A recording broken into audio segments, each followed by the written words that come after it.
a current member of British Parliament, and a former cabinet minister in Prime Minister Tony Blair's government, Michael Meacher was sacked in 2003 for raising important questions on the eve of the Iraq War. Atrocity of London bombings where 56 people were killed. That was on the 7th of July, 7/7 we call it.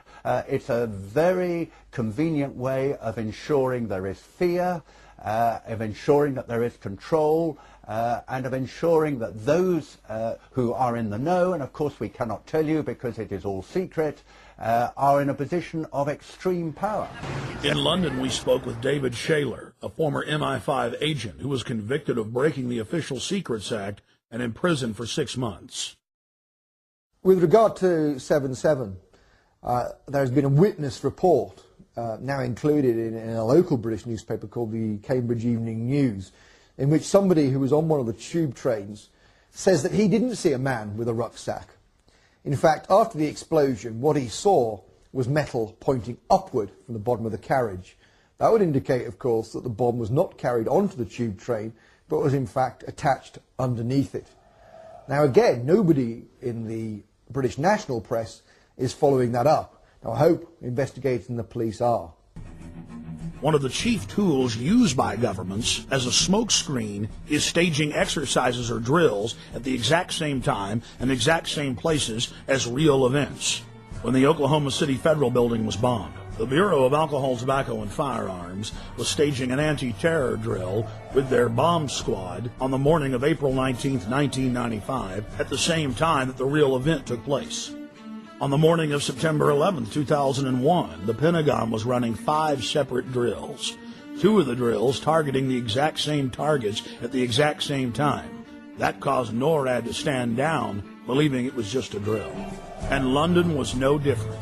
It's important to note that those taking part in the drills need not know that they're part of a larger operation. In fact, it's better for the conspirators that they not be informed.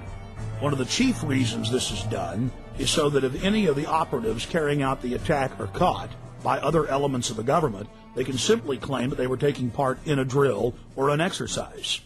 NSA, Infopol 9, and Echelon-type systems that are scanning for terrorist chatter will be fooled into believing they've simply picked up part of an exercise. On the morning of 7/7 in London, there was a simultaneous exercise targeting the exact same trains, the exact same bus, at the exact same locations, at the very same time. What we're supposed to believe is some kind of coincidence. There was also an anti-terrorist drill going on 7/7.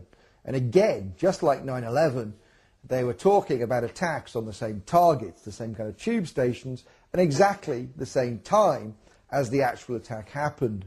We learned of the drills of 7/7 on 7/7 from Peter Power, the head of Visor Consultants, a crisis management firm based in London. Mr. Power was the former spokesperson for Scotland Yard. Mr. Power told National British Television, ITN News, about the drills.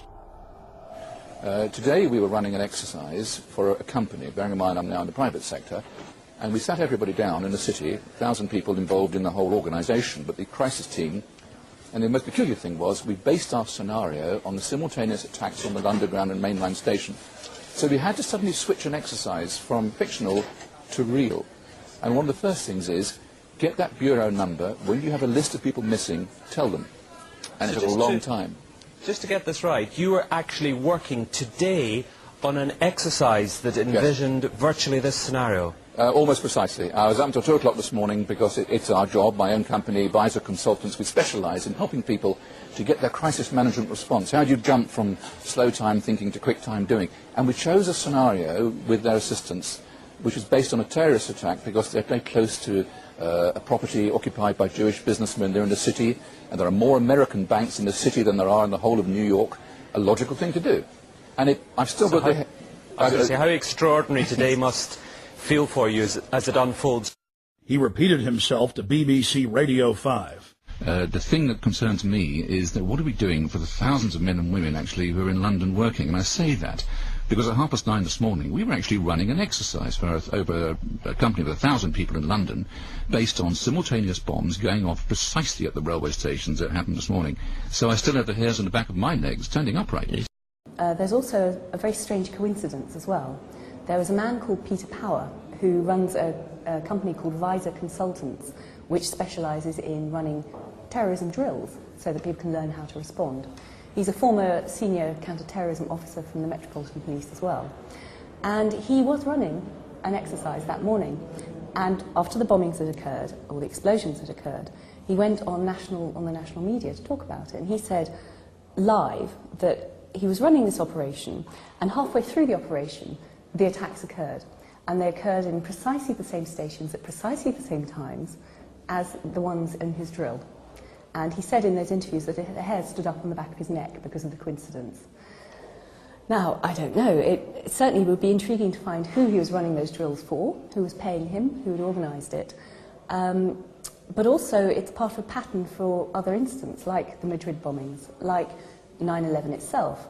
Before these big, high-profile terrorist atrocities, there seems to be some sort of security drill going on, which can confuse the initial response to a live attack.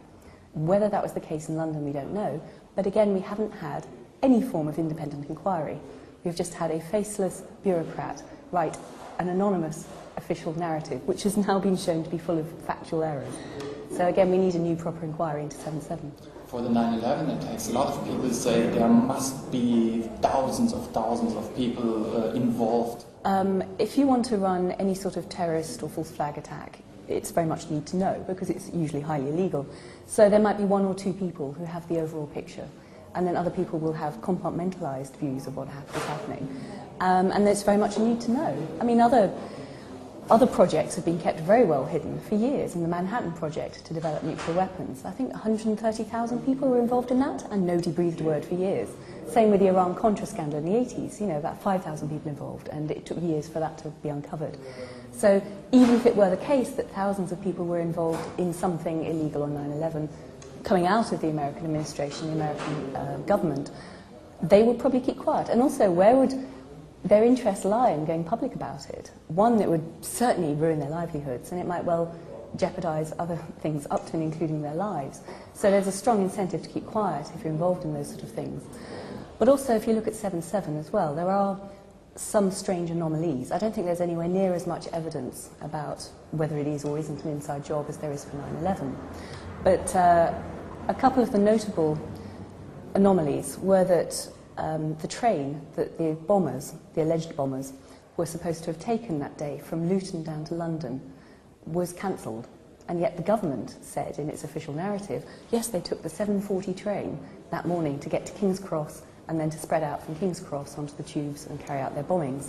And they can't physically have done it because the train didn't run. In fact, there is no train that morning, they're all delayed, there is no train that morning that would have placed them at the right time in King's Cross Station to have carried out the attacks at the times when they occurred. Well, as we have been reporting all day long, several local runners were in Boston today for the marathon. One of those was University of Mobile cross-country coach Allie Stevenson. His wife was sitting in the stands where the bomb went off just moments before the explosion. Local 15's John Sinitas joins us now. John Stevenson is really a veteran marathoner racing all over the world. He says he noticed something a little different before today's race. Well, he did, Greg. He noticed a lot more security before the marathon, much more than he'd seen at any other marathon, including bomb-sniffing dogs, spotters on the roofs, and loudspeaker announcements saying it was just a training exercise. But city law enforcement officials have said there were no credible threats before the race. My wife Melanie, she had been sitting right where the explosions went off. Cross-country coach Allie Stevenson had just crossed the finish line. She had come to see me at the finish, and then we were walking back down towards the finish area. Then, right where his wife had been sitting. And all of a sudden we heard a loud explosion, and this big sulfur smell came through, and then another big explosion went off, and then people just started running, and then people crying in the street. It was a horrible experience. Stevenson remembered seeing heightened security before the marathon. At the start line this morning, they had bomb spotters on the roofs of the buildings, and they had bomb-sniffing dogs coming up and down at the start line, and Melanie said there was bomb-sniffing dogs at the finish line. They even made announcements on the loudspeaker about the increased security. They kept making announcements saying to the participants, do not worry, this is just a training exercise. Evidently, I don't believe they were just having a training exercise. I think they must have known, they must have had some kind of threat or suspicion called in. Stevenson says he's been at plenty of marathons in major cities, but he's never seen that level of security. I've run in some of the biggest marathons in the world. I've run in London, in the Washington, D.C. one, Chicago, and I've never seen anything like that before a marathon. Now, Stevenson tells me the fact that he finished the marathon when he did and his wife left her seat to meet him when she did right before the explosions is just plain miraculous. I just want to say a few words by way of introduction to the event. As Jens mentioned, I'm the tour organiser for the European leg of David Ray Griffin's Spring Tour. And he's, I think, doing 11 different cities over a period of about 20 days, with a little break in between. And the response across the continent has been amazing. I just want to say a few words about why I think it's so important that we continue to do this sort of work and put a bit of context around the 9/11 Truth movement, the 9/11 Truth campaign. I started out as a spy back in the 1990s. I worked for the British spy agency MI5 and then ended up leaving, resigning, and blowing the whistle on their crimes and incompetence. And when I say crimes and incompetence, we are talking big-time crimes. They were conducting illegal investigations into politicians in the UK. They were allowing bombs to go off on British streets, which they could and should have prevented. And I even saw intelligence agencies involved in false flag terrorist attacks. I'm sure many of you are familiar with that concept.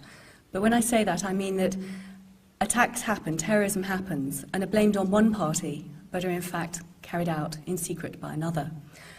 One very notable example of that in the 1990s was MI6, which is the UK James Bond type organisation, being involved in planning and financing an assassination attempt against Colonel Gaddafi of Libya. That assassination went wrong, but innocent people died, and the operation was also illegal. So I ended up leaving the service, and with my ex-colleague and ex-partner, David Shaler, we blew the whistle on the spies. And I just raised that to show to you that false flag is a political reality.